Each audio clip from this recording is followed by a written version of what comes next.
Hello students, welcome to NCERT Pathshala. इस video में हम इंट्रोडक्शन टू ट्रिग्नोमेट्री का एक्सरसाइज 8.2 और उसका क्वेश्चन नंबर 4 यहाँ पर हम डिस्कस करने वाले हैं। यहाँ पर हमारे पास कुछ स्टेटमेंट्स गिवन है और हमें ये चेक करना है कि ये गिवन स्टेटमेंट्स ट्रू हैं या फिर फॉल्स, और हमें इसका जस्टिफिकेशन या फिर एक्सप्लेनेशन भी देना है। राइट, तो शुरू करते हैं स्टेटमेंट 1 के साथ। हमारे पास गिवन है sine A plus B is equal to sine A plus sine B.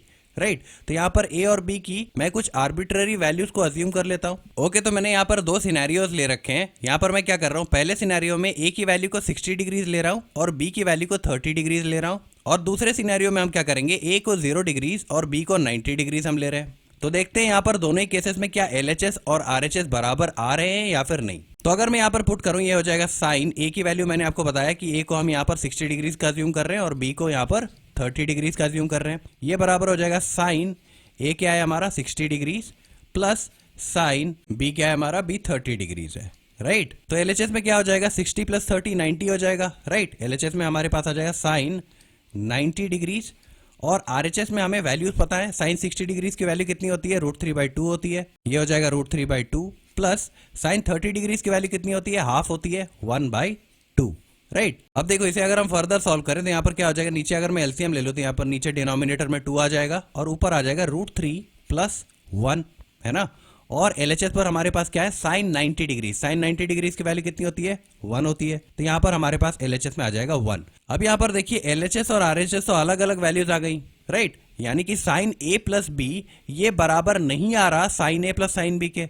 Right, तो यहां पर जब मैं साइन ए प्लस बी में ए की वैल्यू को 60 डिग्री अज्यूम कर रहा हूं और बी की वैल्यू को 30 डिग्री अज्यूम कर रहा हूं, उस केस में sign A plus B sign A plus sine B के बराबर नहीं आ रहा। राइट, बट इसी सिचुएशन में अगर मैं ए को 0 डिग्रीज और बी को 90 डिग्रीज अज्यूम करूं, तब देखते हैं क्या होगा। यहां पर LHS में हमारे पास क्या हो जाएगा, साइन ए की वैल्यू 0 डिग्री, बी की वैल्यू 90 डिग्रीज। राइट, और RHS में हमारे पास क्या हो जाएगा, साइन ए यानी कि sine 0 degrees plus sine B यानी कि साइन 90 डिग्रीज, है ना।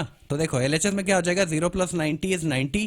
तो LHS में हमारे पास आ जाएगा साइन 90 डिग्रीज, और RHS में हमें वैल्यूज पुट करनी होगी। साइन 0 डिग्रीज की वैल्यू कितनी होती है, 0 होती है। ये हो जाएगा 0 प्लस साइन 90 डिग्रीज की वैल्यू कितनी होती है, 1 होती है। राइट, तो यहाँ पर मैं पुट कर दूंगा 1। अब देखो RHS पर 0 + 1 कितना हो जाएगा, 1 हो जाएगा, और LHS पर साइन 90 डिग्रीज की वैल्यू कितनी होती है, 1 होती है। तो यहाँ पर आप देख सकते हो कि जैसे हमने A को 0 डिग्रीज और B को 90 डिग्रीज का अज्यूम किया, उस केस में यहाँ पर LHS और RHS बराबर आ गए। राइट, तो होपफुली आपको यहाँ पर समझ आ रहा होगा कि A और B की अलग अलग वैल्यूज लेने पर LHS और RHS वेरी कर रहे हैं। राइट, जब हमने A को 60 और B को 30 लिया था तब LHS RHS के बराबर नहीं आया था, और जब हमने A को 0 और B को 90 लिया तब LHS और RHS बराबर आ गए। अब देखो ये जो क्वेश्चन हमारे पास है, इसमें बीच में इक्वल टू का साइन दे रखा है। राइट, तो ये हमेशा वैलिड होना चाहिए। ये कभी सही और कभी गलत हो जाए तो हम इसे क्या कहेंगे, फॉल्स कहेंगे। राइट, फॉर एग्जाम्पल अगर मैं आपसे कह रहा हूं कि A + B होल स्क्वायर, इसका फॉर्मूला मुझे आप बताइए, तो इसका फॉर्मूला आप क्या बताएंगे, A² + 2AB + B², यही फॉर्मूला होता है इसका। राइट, अब यहाँ पर A और B के जगह पर मैं कोई सी भी वैल्यू ले लूं, यहाँ पर हमेशा LHS और RHS बराबर आएंगे, हमेशा A और B की किसी भी वैल्यूज के लिए। राइट, तब हम यहाँ पर बीच में इक्वल टू का साइन दे सकते हैं, क्योंकि यहाँ पर हर बार A और B की कोई भी वैल्यू लेने पर LHS और RHS बराबर आ रहे हैं। राइट, लेकिन ऐसा इस केस में तो हो नहीं रहा ना।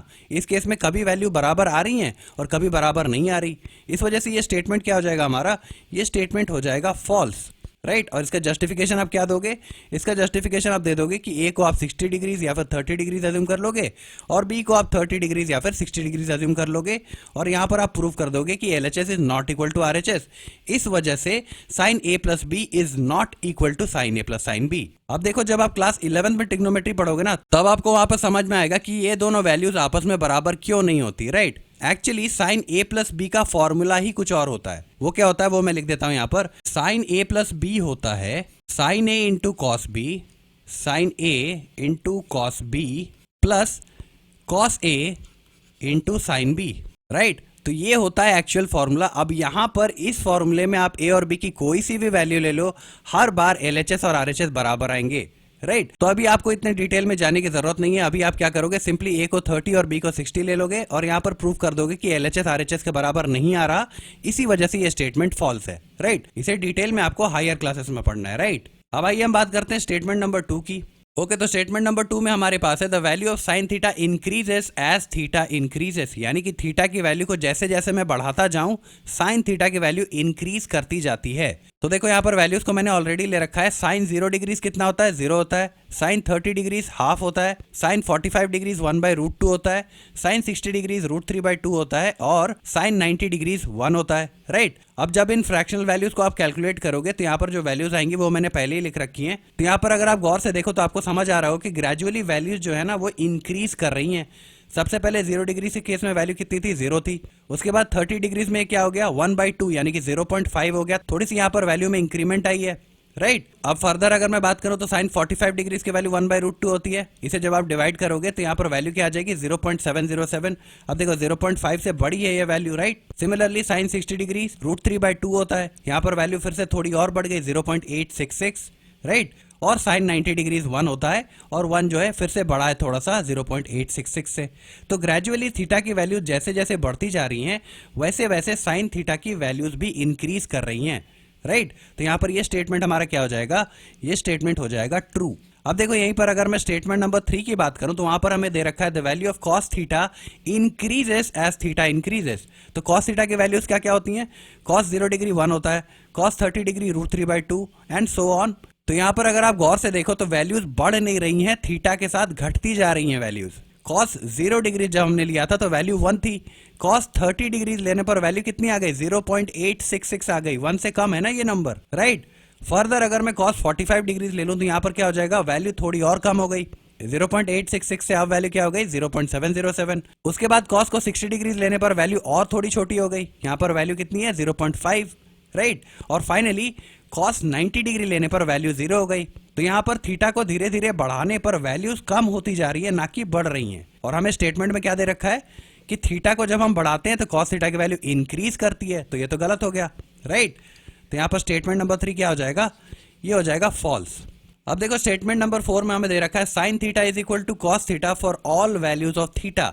यानी कि यहाँ पर थीटा के जगह पर मैं कोई सी भी वैल्यू ले लूं, साइन थीटा और कॉस थीटा हमेशा बराबर होते हैं। अब ऐसा होता है क्या, ऐसा बिल्कुल नहीं होता। फॉर एग्जाम्पल अगर मैं थीटा के जगह पर 0 डिग्रीज ले लूं तो क्या साइन 0 डिग्रीज कॉस 0 डिग्रीज के बराबर होता है। अगर मैं यहाँ पर साइन 0 डिग्रीज ले रहा हूं तो ये तो बिल्कुल भी बराबर नहीं होता ना कॉस 0 डिग्रीज के। साइन 0 डिग्रीज की वैल्यू कितनी होती है, 0 होती है। और कॉस 0 डिग्रीज की वैल्यू कितनी होती है, 1 होती है। यहाँ पर टेबल में आप देख सकते हो, राइट। तो ये बराबर तो होती नहीं, तो ये स्टेटमेंट हमारा गलत हो जाएगा। हाँ, ये स्टेटमेंट सिर्फ एक केस में सही होगा जब थीटा की वैल्यू को हम 45 डिग्रीज का लेंगे, राइट। क्योंकि साइन 45 डिग्रीज की वैल्यू भी 1/√2 होती है और कॉस 45 डिग्रीज की वैल्यू भी 1/√2 होती है। तो यहाँ पर थीटा को 45 डिग्रीज का लेने पर ही ये स्टेटमेंट सही होगा, अदरवाइज बाकी किसी भी एंगल के लिए सही नहीं होगा, राइट। तो स्टेटमेंट नंबर 4 हमारा क्या हो जाएगा, ये भी हो जाएगा फॉल्स। अब स्टेटमेंट नंबर 5 में हमें दे रखा है cot A is not defined for A is equal to 0 degrees, right. तो ए के जगह पर जब मैं 0 डिग्रीज पुट कर दूंगा यानी कि कॉट 0 डिग्रीज ये डिफाइंड नहीं होता, ये चीज हमें बतानी है, राइट। तो यहाँ पर देखिए कॉट ए की वैल्यू क्या होती है, cot A is equal to cos A by sine A, है ना। यही तो फॉर्मूला होता है, जब आप कॉस को साइन से डिवाइड करते हो तो कॉट आता है और जब आप साइन को कॉस से डिवाइड करते हो तो टैन आता है, राइट। तो यहाँ पर ये फॉर्मूला है। अब मैं क्या कर रहा हूँ, ए के जगह पर 0 डिग्रीज पुट कर रहा हूँ, राइट। तो यहाँ पर भी और यहाँ पर भी ए के जगह पर मैं 0 डिग्रीज पुट कर रहा हूँ। तो यहाँ पर जब मैं इसे सॉल्व करता हूँ तो यहाँ पर क्या वैल्यू आ जाएगी, कॉस 0 डिग्रीज कितना होता है, कॉस 0 डिग्रीज 1 होता है, राइट। तो यहाँ पर 1 डिवाइडेड बाय साइन 0 डिग्रीज कितना होता है, 0 होता है। तो यहाँ पर 0 हो जाएगा। और जब डिनोमिनेटर में 0 आ जाए तो उस केस में वैल्यू कैसी आ जाती है, नॉट डिफाइंड आ जाती है, राइट। तो यहाँ पर कॉट 0 डिग्रीज कितना आ गया, फाइनली कॉट 0 डिग्रीज आ गया नॉट डिफाइंड। यानी कि ये जो स्टेटमेंट हमें गिवन है ये कैसा है, ये ट्रू है, राइट। तो होपफुली आपको ये 5 स्टेटमेंट समझ आ गए होंगे। अगर आपको कोई डाउट या क्वेरीज अभी भी रह जाती हैं तो आप नीचे कमेंट सेक्शन में मेंशन कर सकते हो। Okay, thank you.